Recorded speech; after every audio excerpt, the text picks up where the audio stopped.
Hi, it's Steve. Today we'd like to show you how to change the right-hand drawer glide on your range.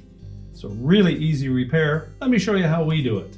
Now with the drawer set on a suitable surface, we'll right to the very back and remove the retaining screw.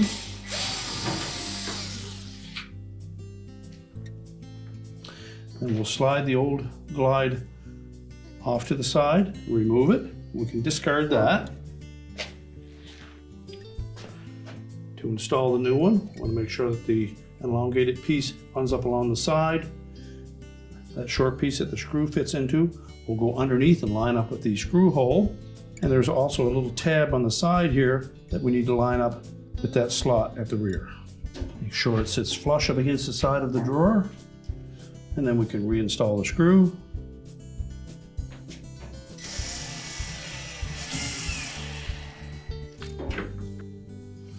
And now we're ready to put the drawer back into the range. So reinstall that drawer. We're simply going to lift it in far enough that the rear glides clear the glides that are attached to the oven body. Make sure they engage the tracks.